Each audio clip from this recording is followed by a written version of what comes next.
अस्सलामुअलैकुम दोस्तों, उम्मीद है आप सब बख़ैर होंगे।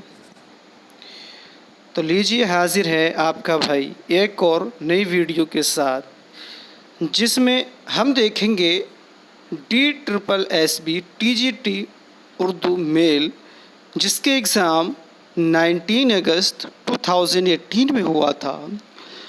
उसका पार्ट 2 यानी सवाल नंबर 151 से 200 तक। दोस्तों, वीडियो शुरू करने से पहले आपसे एक हम्बल रिक्वेस्ट है कि हमारी इस वीडियो को आखिर तक देखें। इसके अंदर आप बहुत ही अहम जानकारी अपने एग्ज़ाम के लिहाज से पाएंगे। वीडियो अच्छी लगे तो लाइक करना, शेयर करना, और हमारे चैनल को अगर आपने सब्सक्राइब नहीं किया है तो सब्सक्राइब कीजिएगा और घंटी के आइकन को प्रेस कर देना, जिससे हमारे नोटिफिकेशन आपको मिलते रहें। तो आइए दोस्तों, वीडियो को शुरू करते हैं। सवाल है, मुनाजात बेवा नज़्म के तख्लीक़कार हैं? तो दोस्तों, इसका सही जवाब है ऑप्शन डी, मौलाना हाली। दोस्तों, अगला सवाल देखते हैं। अगला सवाल है, आह तो उजड़ी हुई दिल्ली में आरामीदा है, गुलशन पीर में तेरा हम नुआ खाबिदा है। इस शेर में किस शायर को खिराज तहसीन पेश किया है? तो इसका सही जवाब है ऑप्शन सी, मिर्ज़ा गालिब। दोस्तों, मिर्ज़ा गालिब के नाम से अल्लामा इकबाल रहमतुल्लाह अलैह ने नज़्म लिखी थी, और ये नज़्म अल्लामा इकबाल के पहले मजमूए बांगे दरा में शामिल है। मिर्ज़ा गालिब के उन्वान से जो नज़्म अल्लामा इकबाल ने लिखी है वो नज़्म बांगे दरा मजमूए में शामिल है। और बांगे दरा मजमुआ कब शाये हुआ? तो दोस्तों, बांगे दरा मजमुआ 1924 में, यानी कि 1924 में शाये हुआ। यह अल्लामा इकबाल का पहला मजमुआ है। अल्लामा इकबाल रहमतुल्लाह अलैह का दूसरा मजमुआ है बाले जिब्रील, यानी कि जिब्राइल अलैहिस्सलाम का पर। ये 1935 में शाये हुआ था। और दूसरों, ये भी जानना ज़रूरी है कि अल्लामा इकबाल के शायरी के कुल कितने मजमूए हैं। तो मैं आपको बता दूं, अल्लामा इकबाल रहमतुल्लाह अलैह की शायरी के कुल 4 मजमूए हैं, जिनमें से 2 मैं आपको बता चुका। तो तीसरा मजमुआ है ज़रबे कलीम। तीसरा मजमुआ ज़रबे कलीम है, जो 1936 में शाये हुआ, 1936 में शाये हुआ। और अल्लामा इकबाल की शायरी का चौथा और आखिरी मजमुआ, जो 1938 में शाये हुआ, उसका नाम है अरमुगाने हिजाज़। अरमुगाने हिजाज़। दोस्तों, ये एक ऐसा मजमुआ है अरमुगाने हिजाज़ जो निस्फ़ उर्दू में है और निस्फ़ फ़ारसी में है। ये मजमुआ उर्दू और फ़ारसी दोनों में है। तो दोस्तों, इस सवाल से आपको बहुत जानकारी हासिल हुई होगी, उम्मीद है। आइए इसी के साथ हम अगला सवाल देखते हैं। अगला सवाल है,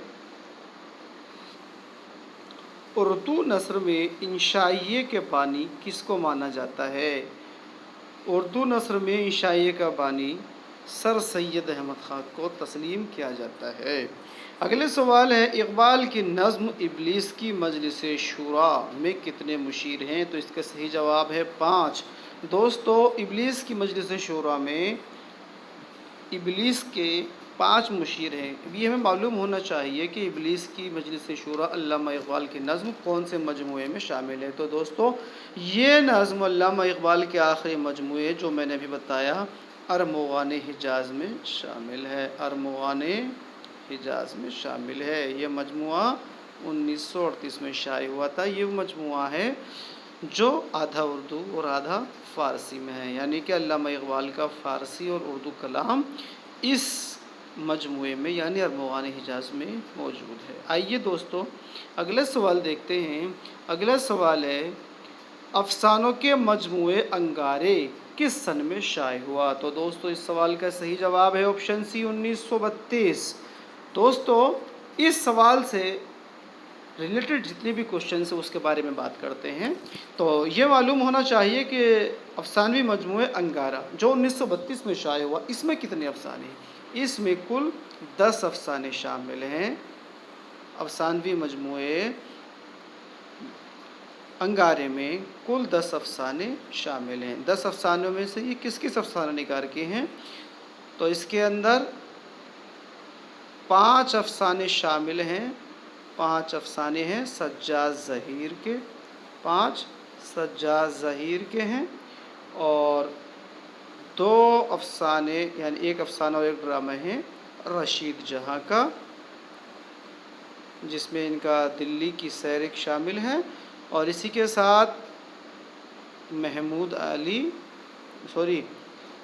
अली और चौथे हैं इसके अंदर महमूदुल ज़फ़र। इन 4 हज़रात के अफसानवी मजमूए अंगारे में अफसाने शामिल हैं। कुल मिलाकर अंगारे में 10 अफसाने शामिल हैं। 5 सज्जाद ज़हीर के, 2 रशीद जहाँ के, 2 अहमद अली के और 1 महमूदुल ज़फ़र का। और दोस्तों इस अफसानवी मजमूए यानी अंगारे को अंग्रेज़ हुकूमत ने ज़ब्त कर लिया था और इस पर पाबंदी आयद कर दी थी। आइए दोस्तों अगला सवाल देखते हैं। अगला सवाल है अफसाना अल्हम्दुलिल्लाह का तख्लीक़कार कौन है? तो दोस्तों इसका सही जवाब है ऑप्शन ए अहमद नदीम कासमी। अगला सवाल देखते हैं। आगा हश्र काश्मीरी को उर्दू ड्रामे का खाली जगह क्या कहा जाता है? दोस्तों इसमें option A Shakespeare, B Marlowe, C Albert, D Alexander. तो दोस्तों इस सवाल का सही जवाब जो DSSB मानता है वो है मार्लो, और ये दुरुस्त भी है।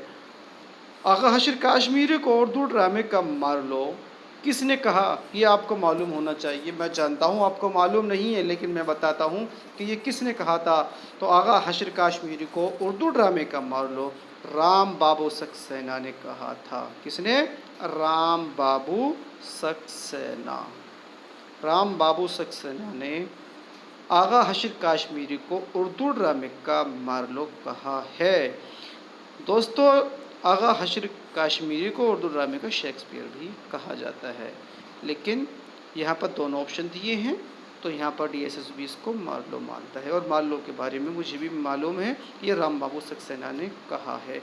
दोस्तों आइए अगला सवाल देखते हैं। अगला सवाल है नेशनल स्कूल ऑफ ड्रामा के बानी कौन है? तो दोस्तों इसका सही जवाब है नेशनल स्कूल ऑफ ड्रामा। इसका सही जवाब है ऑप्शन ए इब्राहिम अल क़ाज़ी। दोस्तों ये मालूम होना चाहिए कि नेशनल स्कूल ऑफ ड्रामा कब कायम हुआ। तो दोस्तों इसकी बुनियाद 1959 में हुई थी। कहाँ हुई थी ये भी मालूम होना चाहिए। तो ये हुई थी नई दिल्ली में, और किसने की थी? इब्राहिम अल क़ाज़ी। इस सवाल से रिलेटेड सभी सवालात आपके सामने मैंने पेश कर दिए। अगला सवाल देखते हैं। अगला सवाल है महालक्ष्मी का पुल के अफसाना निगार कौन है? तो दोस्तों इसका सही जवाब है ऑप्शन सी कृष्ण चंद्र। आइए दोस्तों अगले सवाल की तरफ चलते हैं। अगला सवाल है सादत हुस्न मंटो के किस अफसाने पर मुकदमा कायम हुआ? तो दोस्तों इसका सही जवाब है ऑप्शन ए ठंडा गोश्त। अगला सवाल देखते हैं। ड्रामा अनारकली में अनारकली की रकीब यानी उसकी दुश्मन कौन है? तो इसका सही जवाब है ऑप्शन ए दिलाराम। दोस्तों हमें ये मालूम होना चाहिए इस सवाल से रिलेटेड जितने भी फैक्ट हो सकते हैं वो क्या क्या हैं। तो दोस्तों ड्रामा अनारकली का असल नाम हमें मालूम होना चाहिए। ड्रामा अनारकली का असल नाम है नादिरा। दोस्तों इसमें ऑप्शन दिया है सुरैया। सुरैया अनारकली की छोटी बहन है। सुरैया अनारकली की छोटी बहन यानी कि नादिरा की छोटी बहन है। आइए दोस्तों अगला सवाल देखते हैं। अगला सवाल है कारे जहाँ दराज है नावल के तख्लीक़कार कौन है? दोस्तों इसका सही जवाब है ऑप्शन सी क़िरातुल ऐन हैदर। दोस्तों कारी जहां दराज है ये नोवेल क़िरतुल ऐन हैदर का सवानही नोवेल है। कौन सा नोवेल है? सवानही नोवेल है। और इसकी इशाअत 1977 में हुई थी। ये 2 जिल्दों में है। आइए दोस्तों अगला सवाल देखते हैं। अगला सवाल है अफसाना इब्नुल वक्त के फिक्शन निगार कौन है? तो दोस्तों इसका सही जवाब है ऑप्शन बी, डिप्टी नज़ीर अहमद। दोस्तों इस सवाल से रिलेटेड फैक्ट्स हमें मालूम होने चाहिए, वो मैं आपको बताता हूँ। सबसे पहला सवाल ये बनता है कि अफसाना इब्नुल वक्त, ये अफसाना नहीं है दोस्तों, ये एक तरह का नोवेल है। तो दोस्तों हम यहाँ बात करते हैं कि इब्नुल वक्त कब शाये हुआ? तो दोस्तों ये हुआ था 1888 ईस्वी में। इस सवाल में यही फैक्ट बनता है। अगला सवाल देखते हैं। अगला सवाल है प्रेमचंद का नोवेल चौगाने हस्ती किस हिंदी नोवेल का तर्जुमा है? तो दोस्तों इसका सही जवाब है ऑप्शन डी, रंगभूमि। दोस्तों इस सवाल से रिलेटेड सभी फैक्ट्स देखते हैं। तो बात करते हैं सबसे पहले चौगाने हस्ती, ये उर्दू नाम है और रंगभूमि इसका हिंदी नाम है। अब ये देखते हैं कि चौगाने हस्ती उर्दू में कब शाये हुआ था? तो दोस्तों सबसे पहले चौगाने हस्ती उर्दू में 1927 में शाये हुआ था। चौगाने हस्ती की सनीशात 1927 और रंगभूमि जो कि हिंदी में है ये कब शाये हुआ था?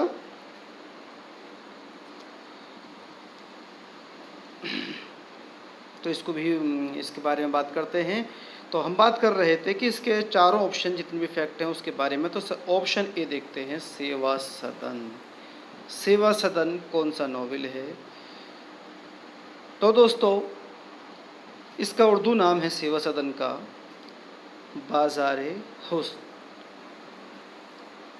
ये इसका उर्दू नाम है। याद रखना होना चाहिए आपको, आपसे पूछा जा सकता है। बाज़ारे हुस्न ये उर्दू नाम है जो 1921 में शाये हुआ था। दोस्तों सेवा सदन के नाम से हिंदी में ये 1905 में शाये हुआ था। अब बात करते हैं इसमें ऑप्शन बी कायाकल्प, ये भी इसका हिंदी नाम है।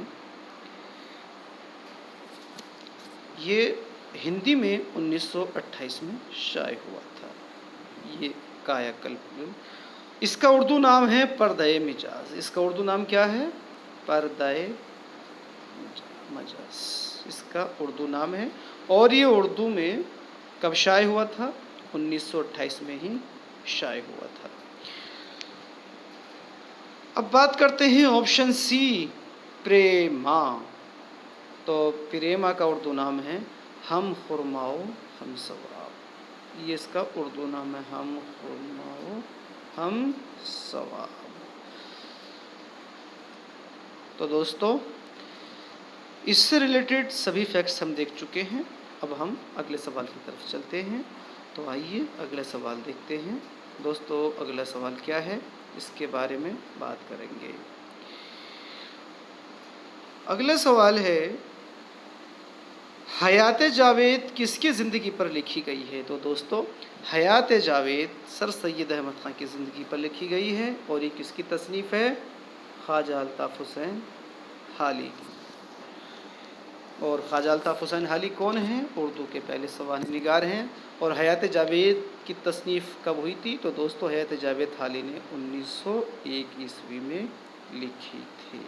और इसके 2 हिस्से हैं, यानी कि हयात जावेद 2 हिस्सों पर मुश्तमिल है। अगला सवाल देखते हैं। अगला सवाल है किसका फ़लसफ़ा कि हर शख्स की ज़िंदगी इस काबिल होती है कि उसकी दास्तान बयान की जाए? किसका कौल है? तो दोस्तों इसका सही जवाब है ऑप्शन बी डॉक्टर जॉनसन। अगला सवाल देखते हैं सीरतुन नबी की कितनी जिल्दें अल्लामा शिबली रहमतुल्लाह अलैह ने मुकम्मल की थीं? तो दोस्तों इसका सही जवाब है ऑप्शन डी 2 जिल्दें। दोस्तों इस सवाल से रिलेटेड सभी फैक्ट्स हमें मालूम होने चाहिए। हम आइए इसके बारे में बात करते हैं। सीरतुन नबी की कुल कितनी जिल्दें हैं? ये सबसे पहले ये सवाल पैदा होता है। तो दोस्तों मैं आपको बताऊं, सीरत नबी की कुल 7 जिल्दें हैं। कितनी जिल्दें हैं? कुल 7 जिल्दें हैं, जिसमें से 2 जिल्दें अल्लामा शिबली ने ख़ुद पूरी की थी, बाकी की 5 जिल्दें किसने पूरी की, इसके बारे में मालूम होना चाहिए। 5 जिल्दें सैयद सुलेमान नदवी ने पूरी की थी। दोस्तों अगला सवाल देखते हैं। अगला सवाल है, ज़रगुज़िश्त किसकी आप बीती है? तो इसका सही जवाब है ऑप्शन सी, मुश्ताक अहमद यूसुफ़ी। ज़रगुज़िश्त मुश्ताक अहमद यूसुफ़ी की आप बीती है। तो इससे रिलेटेड फैक्ट्स देखते हैं। ज़रगुज़िश्त की सन-ए-इशाअत कब हुई? तो ये है 1976 ईस्वी में। आइए दोस्तों अगले सवाल की तरफ रुजू करते हैं। अगला सवाल है, उर्दू में सफ़रनामों का आगाज़ किन से होता है? तो दोस्तों इसका सही जवाब है ऑप्शन बी, यूसुफ खान कंबल पोश। अब जब इन्होंने ये पूछा है कि सफ़रनामे का आगाज़ किससे होता है, तो ये भी मालूम होना चाहिए कि इनका सफ़रनामा कौन सा है और उर्दू का पहला सफ़रनामा किसको कहा जाता है। तो दोस्तों वो है अजाइबात फ़िरंग। ये उर्दू का सबसे पहला सफ़रनामा है जिसको यूसुफ कंबल पोश ने लिखा, और कब लिखा था? 1847 में। इससे रिलेटेड एक फैक्ट और है, ये है कि इसमें कौन से सफ़र, किस सफ़र की दास्तान बयान हुई है?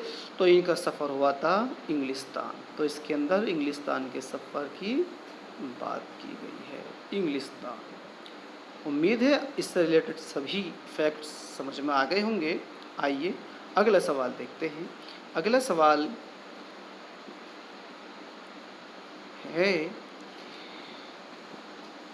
तरक्की पसंद तहरीक की पहली कॉन्फ्रेंस कहाँ और किस सन में मुनक़िद हुई? तो दोस्तों इस सवाल का सही जवाब है ऑप्शन ए, 15 अप्रैल 1936। कहाँ हुई? लखनऊ में।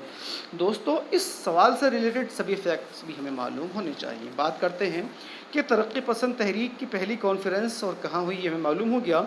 इसकी और कितनी कॉन्फ्रेंसें कहाँ कहाँ हुई उनके बारे में हम जानते हैं। तो दोस्तों तरक्की पसंद तहरीक की पहली कॉन्फ्रेंस 15 अप्रैल 1936 को लखनऊ में हुई और इसकी सदारत प्रेमचंद ने की थी। किसने? प्रेमचंद ने। ये सवाल बहुत पूछा जाता है। अब दोस्तों बात करते हैं दूसरी, कुल हिंद कॉन्फ्रेंस तरक्की पसंद तहरीक की कहाँ हुई थी और कब हुई थी? दोस्तों 1938 में कलकत्ता में दूसरी कॉन्फ्रेंस हुई थी और तीसरी कॉन्फ्रेंस 1942 नई दिल्ली में हुई थी। दोस्तों चौथी कॉन्फ्रेंस कहाँ हुई थी, तो उसके बारे में बात करते हैं। तरक्की पसंद तहरीक की चौथी कुल हिंद कॉन्फ्रेंस 1945 में हैदराबाद में हुई थी। अब बात करते हैं कि इसकी 5वीं कुल हिंद छठी कॉन्फ्रेंस कहाँ हुई थी। तो दोस्तों इस सवाल के बारे में और फैक्ट्स जानते हैं। ये हुई है 1949। कहाँ? भेंटमरी, मुंबई में। और अगली कॉन्फ्रेंस तरक्की पसंद तहरीक की वो कहाँ हुई थी? तो वो हुई है 1953 में नई दिल्ली में। कुल मिलाकर के इसके छठे कुल हिंद कॉन्फ्रेंस 1952-53 में कहाँ हुई थी? नई दिल्ली में। इससे ज़रूरी एक फ़ैक्ट और हम जानते हैं। वो फैक्ट ये है कि तरक्की पसंद तहरीक कब ज़वाल पसीर हुई, कब तातुल का शिकार हुई? तो 1956 में जाकर के तरक्की पसंद तहरीक तातुल का शिकार हो गई थी। तातुल का शिकार 1956 में। ये सभी फैक्ट्स आप बहुत अच्छे से तैयार कर लेना, आपके एग्ज़ाम के मद्देनज़र बहुत अहम हैं। इसीलिए इतनी मेहनत करके ये सब फैक्ट्स आपके सामने हम रखते हैं। आइए अगला सवाल देखते हैं। अगला सवाल है, क़िरअतुल ऐन हैदर का सफ़रनामा कौन सा है? तो दोस्तों इसका सही जवाब है ऑप्शन बी, जहान दीगर। दोस्तों इसमें दिए हुए 3 ऑप्शन, इसके बारे में सभी फैक्ट्स देखते हैं। सबसे पहले ऑप्शन, दुनिया मेरे आगे ये किसका सफ़रनामा है दोस्तों? दुनिया मेरे आगे जमालुद्दीन आली का सफ़रनामा है। किसका? जमालुद्दीन आली। दुनिया मेरे आगे जमालुद्दीन आली का सफ़रनामा है। अब बात करते हैं ऑप्शन सी, निकले मेरी तलाश में, ये किसका सफ़रनामा है? तो दोस्तों ऑप्शन सी जो दिया है ये सफ़रनामा है मुस्तंसर हुसैन तारों का। ये पाकिस्तान के हैं। निकले मेरी तलाश में, ये मुस्तंसर हुसैन तारों का पहला सफ़रनामा है। अब बात करते हैं ऑप्शन डी, सफ़र आशना किसका सफ़रनामा है? तो दोस्तों ऑप्शन डी, गोपीचंद नारंग। किसका? गोपीचंद नारंग का सफ़रनामा है। अगला सवाल देखते हैं दोस्तों। अगला सवाल है, जोश मलिहाबादी की खुदनविश कौन सी है? तो दोस्तों इसका सही जवाब है ऑप्शन सी, यादों की बारात। ये कब इन्होंने तसनीफ़ की? 1972 में तसनीफ़ की, और यादों की बारात कुल मिलाकर के 5 हिस्सों पर मुश्तमिल है। और इसके अंदर इन्होंने कितने अपने दोस्त अहबाब का जिक्र किया है? तो ये 18 अहबाब दोस्तों का जिक्र किया है, जिसके अंदर पंडित जवाहरलाल नेहरू का भी जिक्र है। उम्मीद है इस सवाल से रिलेटेड सभी फैक्ट्स अच्छे से आपके जहन नशी हो गए होंगे। अगला सवाल देखते हैं। अगला सवाल है, आप बीती का मरकज़ी मौजू क्या होता है? तो इसका सही जवाब है ऑप्शन बी, तरुबीनी। दोस्तों ये तरुबीनी होता क्या है इसको हम जानते हैं। तरुबीनी का मतलब ये है कि हम अपने दिमाग से अपने अंदर की ताकत को समझें, उसी के ऊपर मुनहसर होकर उसको समझ करके हम अपनी आपकी बयान करें। अपने अंदर की, अपने बातिन की ताकत को समझना आप बीती के मरकज़ी मौजू में तरुबीनी कहलाता है। अगला सवाल देखते हैं। अगला सवाल है, मसनवी ज़हरे इश्क के तख्लीक़कार कौन हैं? तो दोस्तों इसका सही जवाब है ऑप्शन डी, मिर्ज़ा शौक़ लखनवी। इससे रिलेटेड सभी फैक्ट्स देखते हैं।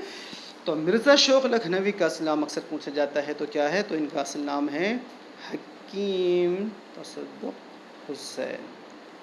इनका असल नाम है मिर्ज़ा शौक़ लखनवी का। और मसनवी ज़हरे इश्क कब तसनीफ़ हुई? तो दोस्तों मालूम होना चाहिए 1860-1861। आइए दोस्तों इस सवाल के फैक्ट्स हमें मालूम हो गए। अब अगला सवाल देखते हैं। अगला सवाल है, बेनज़ीर और बद्र मुनीर किस मसनवी के किरदार हैं? तो दोस्तों इसका सही जवाब है ऑप्शन सी, सहरुल बयान। अब इस सब रिलेटेड सभी फैक्ट्स देखते हैं। सहरुल बयान किसकी मसनवी है? तो ये है मीर हसन की। और सहरुल बयान उर्दू की अब तक की सबसे बेहतरीन, सबसे मकबूल, सबसे मशहूर मसनवी मानी जाती है। अब बात करते हैं कि ये मीर हसन ने सहरुल बयान को कब तसनीफ़ किया? तो दोस्तों इसको 1784 में तसनीफ़ किया। और इससे रिलेटेड एक फैक्ट याद रखिए कि मीर हसन ने अपनी वफ़ात से 2 साल पहले इसको तसनीफ़ किया। और मीर हसन की वफ़ात कब हुई? तो मीर हसन की वफ़ात 1786 में हुई। 1784 में उन्होंने सहरुल बयान को तसनीफ़ किया था। अगला सवाल देखते हैं। अगला सवाल है, मरसिए का अहम जुज़ कौन सा है? तो दोस्तों इसका सही जवाब है, ये सबसे मरसिए का अहम जुज़ होता है। अगला सवाल देखते हैं, मुवाज़ना अनीस व दबीर के मुसन्निफ़ कौन हैं? तो इसका सही जवाब है ऑप्शन सी, अल्लामा शिबली नोमानी। और इससे रिलेटेड फैक्ट देखते हैं कि किताब मुवाज़ना अनीस व दबीर अल्लामा शिबली ने कब तसनीफ़ की? तो दोस्तों इसका सही जवाब होता है 1907। आइए अगला सवाल देखते हैं। अगला सवाल है, मरसिए की असल तरक्की कहाँ हुई? तो दोस्तों इसका सही जवाब है ऑप्शन डी, लखनऊ। लखनऊ में मरसिए की असल तरक्की हुई। और मरसिए की पैदाइश कहाँ हुई? दक्कन में हुई थी। दक्कन से मरसिए की इब्तिदा हुई। और उसको असल तरक्की कहाँ हुई? लखनऊ से हुई। आइए दोस्तों अगला सवाल देखते हैं। अगला सवाल है सौदा और ज़ौक़। सौदा और ज़ौक़ के अहद में कौन सी सिनफ़ सुख़न कमाल को पहुँची? तो इसका सही जवाब है ऑप्शन बी क़सीदा। अगला सवाल देखते हैं फूलबन किस सिनफ़ सुख़न से ताल्लुक़ रखती है? तो दोस्तों इसका सही जवाब है ऑप्शन सी मसनवी। फूलबन मसनवी, फूलबन मसनवी किसने लिखी, इसके बारे में मालूम होना चाहिए। तो दोस्तों फूलबन इब्न निशाती ने लिखी थी। किसने? इब्न निशाती ने लिखी थी। और कब लिखी थी इसके बारे में मालूम होना चाहिए दोस्तों। तो फूलबन का साल तसनीफ़ है 1655 ईस्वी, या अगर हम बात करते हैं तो 1066 हिजरी। और एक किसने लिखी है? इब्न निशाती ने। और इब्न निशाती कौन सी सल्तनत का राइटर है, कौन सी सल्तनत का ये शायर है? तो इसके बारे में मालूम होना चाहिए। किसके अहद सल्तनत में ये लिखी गई? तो दोस्तों ये कुतुब शाही सल्तनत का शायर है। कौन? इब्न निशाती। तो फूल मसनवी कुतुब शाही सल्तनत में इब्न निशाती ने 1655 ईस्वी में लिखी। तो इसका फूलबन किस सिनफ़ सुख़न से ताल्लुक़ रखती है? तो इसका सही जवाब है ऑप्शन सी मसनवी। इससे रिलेटेड सभी फैक्ट्स आपके अच्छे से समझ में आ गए होंगे। अगला सवाल देखते हैं किसके अहद में दक्कनी उर्दू बोलचाल की मंजिल से निकलकर रुतबे पर पहुंची? तो दोस्तों इसका सही जवाब है ऑप्शन बी आदिल शाही सल्तनत। आइए दोस्तों अगला सवाल देखते हैं। अगला सवाल है तशबीब किस सिनफ़ सुख़न का जुज़ है? तो दोस्तों इस सवाल का सही जवाब है क़सीदा। तशबीब क़सीदे का जुज़ है। अब बात करते हैं अगले सवाल में क़दीम दक्कनी उर्दू की अव्वलीन मतबूआ किताब कौन सी है? तो दोस्तों इसका सही जवाब है मेराजुल आशिक़ीन। दोस्तों मालूम होना चाहिए कि मेराजुल आशिक़ीन के मुसन्निफ़ कौन हैं? तो इसके मुसन्निफ़ ख्वाजा बंदा गेसू दराज है। इसके मुसन्निफ़। आइए दोस्तों अगला सवाल हम देखते हैं। अगला सवाल है मज़मून नवेसी के फ़रोग़ में इस अदबी तहरीक का कारनामा काफ़ी अहमियत रखता है। क्या है सवाल? हमारा सवाल है मज़मून नवेसी के फ़रोग़ में इस अदबी तहरीक का कारनामा काफ़ी अहमियत रखता है। तो दोस्तों इसका सही जवाब है ऑप्शन सी सर सैयद तहरीक। आइए दोस्तों अगला सवाल देखते हैं। अगला सवाल है शौकत अल्फाज, नज़ाकत ख़याल और माना आफरीनी किस सिनफ़ सुख़न का ख़ासा है? तो दोस्तों इस सवाल का सही जवाब है ऑप्शन डी क़सीदा। शौकत अल्फाज, नज़ाकत ख़याल और माना आफरीनी क़सीदे का ख़ासा है। अगला सवाल देखते हैं। अगला सवाल है पौधे किस नसरिया सिनफ़ की तख्लीक़ है? तो दोस्तों इसका सही जवाब है ऑप्शन बी रिपोर्टास। दोस्तों इस सवाल से रिलेटेड सभी फैक्ट्स हम देखते हैं। अभी हमें मालूम होना चाहिए कि पौधे किसकी तसनीफ़ है, किसने इसको लिखा, किसकी रिपोर्टास है? तो दोस्तों पौधे कृष्ण चंद्र की तसनीफ़ यानी कि इनकी रिपोर्टास है। आइए दोस्तों अगला सवाल देखते हैं। अगला सवाल है सहाफ़त और अफ़साने की दरमियानी कड़ी। अगले सवाल सहाफ़त और अफ़साने की दरमियानी कड़ी क्या है? तो दोस्तों इस सवाल का सही जवाब आता है ऑप्शन ए रिपोर्टास। आइए दोस्तों अगला सवाल देखते हैं। अगले सवाल है ये एक गैर अफ़सानवी सिनफ़ है जिसमें गुज़रे हुए वाक़यात की दिलचस्प अंदाज में तस्वीर कशी होती है। कौन सी नसरिया सिनफ़ है? तो दोस्तों इसका सही जवाब है कौन सा जो अभी था वही ऑप्शन ए रिपोर्टास। आइए दोस्तों अगला सवाल देखते हैं। अगला सवाल है कौन सा शायर व अदीब असलियत मक़सदियत के रुझान का अहम सुतून माना जाता है? तो दोस्तों इसका सही जवाब है ऑप्शन ए ख्वाजा अल्ताफ़ हुसैन हाली। दोस्तों इस क्वेश्चन से रिलेटेड सभी फैक्ट्स हम देखते हैं कौन कौन से सवाल यहाँ से पैदा हो सकते हैं। तो दोस्तों हमें ये मालूम होना चाहिए कि हाली ने शायरी के बारे में, गज़ल के बारे में, शेर के बारे में क्या क्या बातें कही हैं। तो दोस्तों हम बात करते हैं कि ख्वाजा अल्ताफ़ हुसैन हाली ने शायरी के लिए कौन सी शराइत बताई हैं? तो दोस्तों वो हैं सबसे पहले तख़य्युल। सबसे पहले तख़य्युल, पहली शर्त है तख़य्युल। दूसरी है मुताला कायनात, मुताला कायनात। और तीसरी और आखिरी शर्त है तफ़ाहुस अल्फाज।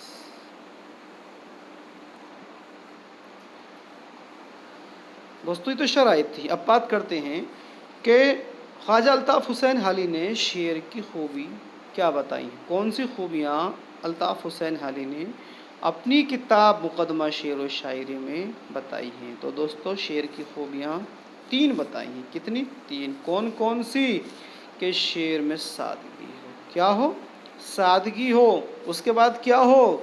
वो जोश से भरा भी हो। और फिर क्या कहा कि असलियत, जो कुछ कहा जा रहा है वो असल हो, असलियत भी हो। तो इससे रिलेटेड सभी फैक्ट्स समझ में आ गए होंगे, उम्मीद है। आइए तो इसी के साथ अगला सवाल देखते हैं। अगला सवाल है जो इस सवाल नामे का उर्दू अदब का आखिरी सवाल भी होता है, वो है तक़सीम हिंद के बाद अदीबों और शायरों ने किस मौजू पर ज़्यादा इजहार ख़याल किया? तो जैसा आप जानते हैं कि तक़सीम हिंद के बाद और तक़सीम हिंद के वक्त दोनों ममालिक में, हिंद और पाक में क्या हुआ था? फसादात बड़े पैमाने पर हुए थे।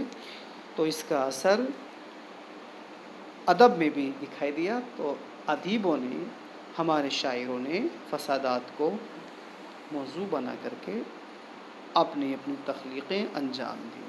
दोस्तों उर्दू से रिलेटेड यही क्वेश्चंस थे। अब कुछ पेडागोजी के सवाल देखते हैं। आइए अगले सवाल की तरफ हम रुजू करते हैं। अगला सवाल है श्याम पट्ट को शिक्षण सहायक सामग्री के किस समूह वर्ग में शामिल किया जा सकता है? तो इसका सही जवाब है ऑप्शन बी, दृश्य सहायक।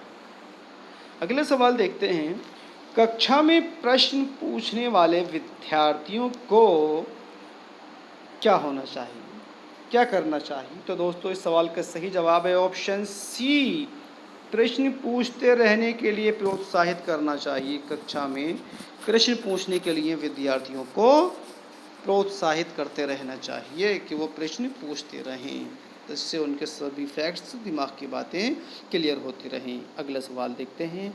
अगला सवाल है निःशुल्क और अनिवार्य शिक्षा भारतीय संविधान के अनुच्छेद, तो खाली जगह से संबंधित है। तो दोस्तों इसका सही जवाब है ऑप्शन सी, 21A, 21A। अगला सवाल देखते हैं। अगला सवाल है मूल शिक्षण पर जाकिर हुसैन समिति की रिपोर्ट किस वर्ष प्रदर्शित की गई? तो दोस्तों इसका सही जवाब है ऑप्शन बी, 1937। अगला सवाल देखते हैं निम्नलिखित में से कौन सा शिक्षण अध्ययन का एक स्तर नहीं है? तो दोस्तों इस सवाल का सही जवाब है ऑप्शन डी, समझ का स्तर। आइए अगला सवाल देखते हैं। अगला सवाल है नैतिक विकास का एक अत्यंत महत्वपूर्ण सिद्धांत किसके द्वारा प्रस्तावित किया गया? तो दोस्तों इस सवाल का सही जवाब होता है ऑप्शन ए, लॉरेंस कोलबर्ग। अगला सवाल लिखित संप्रेषण रणनीति में क्या शामिल है? एल्गोरिथम, निर्णय सारणी या ए और बी दोनों, यानी ऑप्शन सी। तो इसका सही जवाब है ऑप्शन सी, ए और बी दोनों। अगले सवाल देखते हैं। अगला सवाल है विद्यालय अनुशासन का मुख्य उद्देश्य क्या है? स्टाफ और विद्यार्थियों की सुरक्षा सुनिश्चित करना, 20 शिक्षण के लिए अनुकूल वातावरण का सृजन। ऑप्शन सी और बी दोनों या डी उपरोक्त में से कोई नहीं। तो दोस्तों इसका सही जवाब है ऑप्शन सी, ए और बी दोनों। अगला सवाल देखते हैं। अगला सवाल है शिक्षण शास्त्र में, क्या सवाल है? शिक्षण शास्त्र में कंप्यूटर खाली जगह हेतु प्रयुक्त होता है। अध्येता को प्रेरित करने, बी प्रतिक्रिया उपलब्ध कराने, सी अध्येता के साथ अनन्य क्रिया, ऑप्शन डी उपरोक्त सभी। तो दोस्तों इस सवाल का सही जवाब है ऑप्शन डी उपरोक्त सभी। अगला सवाल देखते हैं। अगला सवाल है शिक्षण कौशल किस शिक्षण का निर्धारण है? क्या है? ऑप्शन ए घटक, ऑप्शन बी विद्यार्थी शिक्षक, ऑप्शन सी पर्यवेक्षक, ऑप्शन डी प्रधानाचार्य। इसका सही जवाब है ऑप्शन ए घटक। तो दोस्तों इस वीडियो में इतना ही। DSSB TGT उर्दू मेल जिसका एग्ज़ाम 19 अगस्त 2018 को हुआ था, वो सवालनामा यहाँ पर कंप्लीट होता है। उम्मीद है आपको ये वीडियो बहुत पसंद आई होगी। हर सवाल से रिलेटेड जितने भी फैक्ट्स थे वो सब मैंने आपके सामने क्लियर किए। वो इसलिए कि इससे रिलेटेड इस तरह के सवालात DSSB इस बारे में पूछ सकता है, यानी कि अभी जो एग्ज़ाम सितंबर 2021 में होने वाला है। उम्मीद है बहुत अच्छे से आपको ये सब समझ में आ गया होगा, वीडियो पसंद आ गई होगी। वीडियो पसंद आई हो तो आपसे एक रिक्वेस्ट है कि वीडियो को लाइक कर दें, शेयर कर दें और कमेंट्स करके हमें बताइए कि कौन से सवाल का फैक्ट्स आपको सबसे ज़्यादा अच्छा लगा, वीडियो कैसी लगी। दोस्तों हम जो भी वीडियो बनाते हैं उस वीडियो की PDF का लिंक डिस्क्रिप्शन बॉक्स में दे दिया जाता है। वहाँ पर टेलीग्राम का लिंक है, टेलीग्राम ज्वाइन कीजिए, वहाँ से PDF डाउनलोड कर सकते हैं। तो दोस्तों